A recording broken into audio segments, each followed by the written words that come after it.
Welcome back, Bat Family, to another off-week episode. Today, we thought it would be fun to give recommendations instead of releasing another episode of The Games That Made Us. Don't worry, that series will certainly be returning. We have a bunch more of them recorded, but just to mix it up today is the first in our 5 Games 2 series.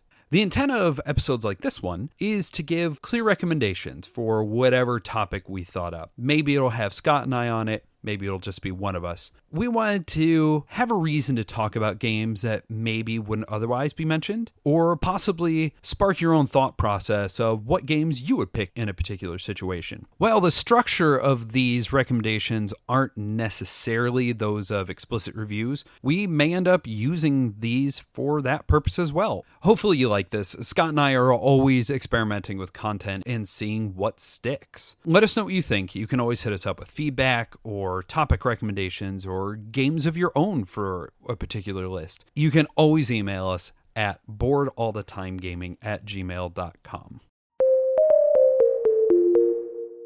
Today's list are the 5 games to transition game night with. These are a handful of short, snappy, most likely filler games that you can fit in anywhere during your game night. Maybe they're used as a palate cleanser, or maybe a member of your playgroup has to go take care of kids and you just need to kill a few minutes before you can start the next big heavy Euro. These games are all favorites of, especially mine, to start a night with while we're waiting for more people, or to end a night with, since none of them really take a huge amount of brain power. Regardless, that's enough preamble. Let's get into the list. The first game to transition game night with is Cubirds. We've mentioned it quite a bit, but we've realized we've never actually explained how the game plays. Cubirds is from designer Stefan Alexander and is currently being published by Pandasaurus. It released in 2018 and it plays 2 to 5 players and normally runs around $15 to $20. In the game, you're going to be collecting sets of birds illustrated in a cubist style. Why are they cubist? I have no good answer for that at all. But the art style is perfect for the game, and the weird cubist cows and butterflies and stuff in the background of the cards helps keep the game really silly and really light. Each player is going to have 8 cards in hand and will be playing them to one of the 4 rows of birds in the middle of the table. Each row will always have minimum 2 types of birds in them. The game ends immediately when a player has either 7 of the 8 types of bird played in front of them, or if they have 2 types of birds with 3 cards played, and you are able to work on both of those conditions simultaneously. The game plays incredibly simply, but it has a really weird teach, and it always breaks down to, look, this is the way it plays, but we're going to teach it and then we're going to play it for a round or 2 and then you'll understand and we can just keep playing. Trying to explain in this format on the podcast, I actually ended up writing a small script to try and make it make more sense. Now, don't let that statement put you off. The game is never more than 15 minutes, and the teach is maybe a minute anyway. So it's really easy to get into, and then you end up playing it 8 times in a row, which inevitably happens. On a player's turn, they will play a set of birds from their hand to one end of any of the 4 rows.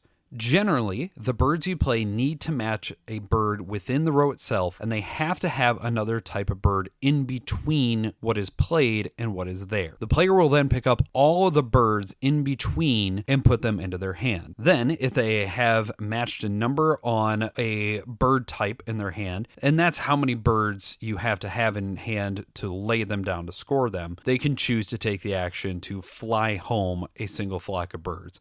Flying home is your scoring. You can only ever fly home 1 set of birds on a turn, and it doesn't even have to be the set that you picked cards up for. If the birds played do not match anything in the row, then the player has a choice to either draw 2 cards off the top of the deck and add them to their hand, potentially flying something home, or to not draw anything at all. That's where the mean part of the game comes in, because if at any time, for any reason, you have no cards in hand, then every other player has to discard all their cards, everybody gets redealt 8 more, and then the player who ran out gets to take a second turn in a row. Sometimes this is just naturally going to happen because you only have 1 type of bird in your hand, and you must play all the cards of a type of bird when you play to a row.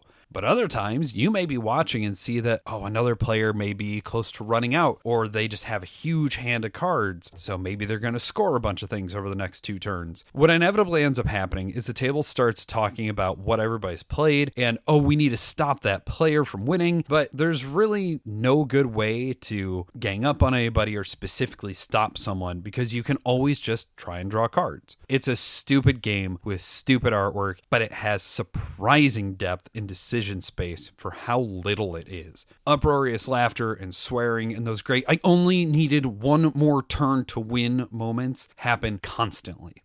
At this point, I'm pretty sure it's my wife Natalie's favorite game, and she will end up requesting it anytime we have that moment of, what are we going to play now? Or, okay, one more game for the night. And then we end up playing it a bunch of times in a row because the game is so fast, and then game night just gets extended, and hey, it's her fault. We have actively worn out the copy I have, and I totally need to get another one because Cubirds has become a permanent game for our family and our friends. The next game to transition a game night with is Chupacabra Survive the Night. There are a couple of different Chupacabras out there, so I'm specifically talking about Survive the Night. It's a dice game that was originally released by Haywire Group. It got picked up by Steve Jackson Games a while ago. It came out in 2012 from David Blanchard, Brian Frodema, and John Jacobson. Blanchard has a couple of credits to his name, but not much, and the other 2, this is their only design, so I don't know. The game plays 2 to 6 players, and it normally runs about $15. In Chupacabra, you are going to be rolling dice. The dice have chickens, goats, cows, and a chupacabra on them. It is kind of a on-rails, very lucky dice chucking game. It's totally beer and pretzels. You're not going to think about anything. There are plenty of turns that you're going to roll and say, I only have one Chupacabra. I guess I have to eat Scott's cows because he's the only one with a grouping that I can eat. When you roll dice, you're going to set them apart based on each type. A single Chupacabra can eat up to 2 chickens, 1 goat, or 1 bull. The trick on it, though, if you are going to attack a player's herd of whatever, you have to have enough Chupacabras to eat the entire herd. So if you only have 3 Chupacabras and they have 4 goats, their goats are safe. Everybody is going to be rolling their dice at the same time. Then progressing from the first player marker, you are going to choose whose dice to eat and proceed from there. When you eat a die, it actually gets set off to the side, so it can't be re-eaten this round, but it also becomes part of your hand of dice for the next round. So the game has this snowballing effect where when it's down to 2 people, they may be rolling 34 dice and the other person is only rolling 2. But where it's really fun is if you're ever down to 3 dice or fewer, then you're allowed to go Chupacabra Loco, and you get to eat the entirety of somebody's herd regardless of its size. It's a silly game. It is something to not be taken seriously. There are plenty of jokes that have come up out of it, and it can get rowdy in a hurry. The production on it is great. The one I have is the original release, but I know they kept the dice the same in the future Steve Jackson releases, and they are all glow-in-the-dark dice. You don't need to see anything. So if you want to charge all your dice up and then play in the dark, go nuts. It's not going to shake your world. It is a silly filler game, but if you only have that 4 or 5 minutes, this is a great one because it takes no time, and honestly, rolling a whole bunch of glow-in-the-dark dice is just fun. Our next game is We Didn't Playtest This at All. This is from Chris Cheslick from Asmati Games. It is one of the reasons that I have looked at him as a designer for years. It came out in 2007. It is for 2 or more players. We have played it with groups of 15 before. We've played it with groups of 3. There are a whole variety of expansions for it. Just get We Didn't Play Test This Either and or We Didn't Play Test This Legacies. It doesn't really change the game at all. Either is just more cards. Legacies was an early joke on the legacy game format. All the other ones, Chaos and Blue Dice and all those stuff, they're not good. Don't buy them. But it is a simple, silly deck of cards that has my favorite teach of all time. In We Didn't Play Test, your goal is to win. If you are not winning, that means you are losing, and it means you will not win the game. That's it.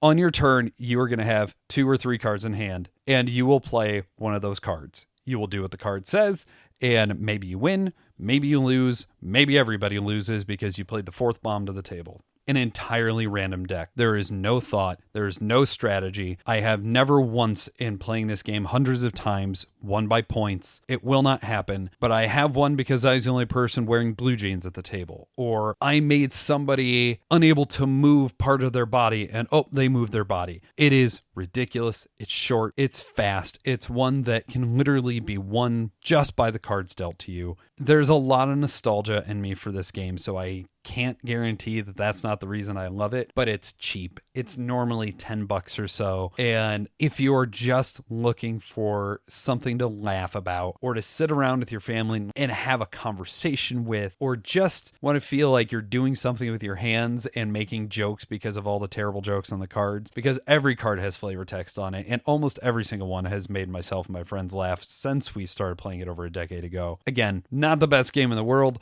but it is a ton of fun to play, and easily one that we use to transition and kind of reset our brains, especially if we're going from a big heavy Euro game to another big heavy Euro game, and we just need that little bit of cleanup in between. The next game to talk about is probably the best produced game on this list and has the best table appearance. The game is Lacuna from CMYK Games. It was designed by Mark Garrett. It was released last year in 2023. It plays only 2 people, and it runs between $30 and $40. It is a little pricey, especially for this list. The gameplay of Lacuna is a set collection game where you are going to be estimating most of what you are picking up on the table. There are 7 sets of 7 flowers in the tube, and to set the game up, you literally just shake them out onto a playmat and make sure they're not all clumped up. Then each player is going to place one of their pieces between 2 flowers of the same type with a few placement rules. Basically, there's nothing else in the way. They have to match on the ends, that type of stuff, and they will pick up both flowers. They will each do that 6 times, and then the remaining tokens will be divided based on just estimation. There is a ruler in there if you want to get really specific, but it just breaks down into, hey, I'm pretty sure I'm closer with my piece to this flower over here, so I get that one. Yeah, you totally get those. And there will be a couple that you just break out a ruler for and say, okay, yeah, no, you are closer to that one. There's some really great decision space here because you can watch, just based on the tokens you've collected, how many are still out there. You know, if you already have 4 of a flower, you can write it off. And maybe your opponent hasn't paid that much attention, so maybe you can get away with going after one of the other ones. It is a fast game. It plays in 2 or 3 minutes. It sets up in 15 seconds. And it's one of those beautiful games to sit there with, enjoy the presence, and just kind of talk and have a conversation. Maybe you don't want to focus really hard. You're just like, I'm just going to put this piece out. I'm going to pick up some flowers. How was your day? And I've played other games where it is a hard focus of, okay, I need to make sure that I get that. And he's not paying attention. And oh no, he took my move. And that means I have to go to my backup move. The game is very approachable. It allows you to play it in whatever format you want to play it. I have heard some fair criticisms that because all the placement is very squishy in the way the rules are, that if you have somebody that really likes explicit, straightforward rules of this is how I score, these are my pieces, they're not going to like the game. But this is one of those front porch games that we keep talking about. You set it up, you mess around with some pieces, you just have a good time being in the presence of your friend. I really enjoy Lacuna. It was gifted to me in 2023, and it has come out repeatedly. When I realized this was CMYK, it made me really truly love their designs because they're responsible for monikers and wavelength and the fuzzies. They just do really neat game concepts with very few components, but always look super cool or super interesting, or bring somebody over to the table and be like, what are you playing? It's not one that you're going to focus an entire game night on unless it is just that front porch of you're just sitting around and talking and you're using it as an excuse to keep your hands and your mind vaguely occupied while you're with a friend. It is a great game to set up, play 2 or 3 times in a row, do a best of series, kind of clean your mind out of a heavier game or transition away from something silly like we didn't play test this, where you get to engage your brain, kind of jumpstart it for whatever the next thing in the night is. Really lovely game. Lacuna is the best cylinder ever made. Our 5th and final game in this mini episode is Rubber, Paper, Scissors.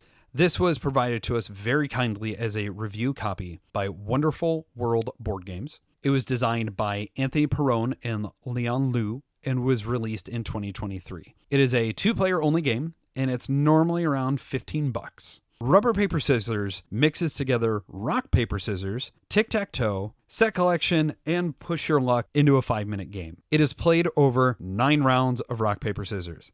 Each of the 9 matches is focused on a location on the tic-tac-toe board in between the 2 players, where there are 3 choices for a player to make. The winner gets to take one of the choices first, the loser takes the second, and the winner gets the remaining. On each space of the tic-tac-toe grid are 2 tokens, one that's face up and one that's face down. The first 2 choices are simply picking which token you want to take. The third option is to place one of your player markers in that location on the grid. That is where the tic-tac-toe comes in because you're trying to build lines and score off of those at the end of the game. In the base game, because yes, there are extra variations and there's extra tokens to mess with, there are 4 types of tokens that will end up scoring you points. But you need to be careful to only win so much of a set unless you can get all of them, because it's an uneven point scale that will actually have you losing points at certain totals for 3 of the token types. At the end of the game, after that 9th match of rock, paper, scissors, you are going to score for your token sets and the lines you made on the tic-tac-toe board. In addition, there are 3 crown tokens that can be mixed in, and if you're able to get all of those, you just instantly win the game. Now, during setup, you're going to pull a certain number of tokens, and because half of the tokens on the board are face down, you're never actually sure how many of anything are in play, or if every token set is fully represented, or even if all 3 crowns are involved. Scott and I have very different opinions on this game. For me, I think it has a great art style on it, and it invokes easily one of the weirdest themes I have ever played. You are sentient stationary in a shop window trying to make sure that your team of stuff is displayed most prominently. Basically, think Toy Story for staplers and stationery and glue and stuff. It's really odd. But the game just plays very naturally because we all know the main 2 mechanisms of the game itself: rock, paper, scissors, and tic-tac-toe. It doesn't take long, doesn't cost a lot, and it's a silly little game in a small box. To be honest, the strategic depth here is pretty light. If you want a near brainless, fast, easy to play game with few rules and few components, for me, it's a really easy recommendation. If I were to put this in a table shelf or trade segment, this would actually be a shelf for me. It has a very specific use. It can be played by basically anybody. And while it'll never be the main game that you're going to play all night, you may only play it once or twice in a session. As a transitional game or that end of night experience for 2 people, I find it to be one of the best out there. I am really enjoying playing it because it's just so weird and silly and light. And when you tell people, hey, rubber, paper, scissors is rock, paper, scissors and tic-tac-toe at the same time, people get intrigued. So that's it. That's today's episode. I hope you enjoyed this. It was fun to think the games through and pick them out and know what to talk about. Again, if you have any feedback or you want to tell me what games that you use to transition a game night with, reach out. Hit us up at boardallthetimegaming@gmail.com. I hope you have a great week, and we will see you next Tuesday for episode 7 of Board All the Time.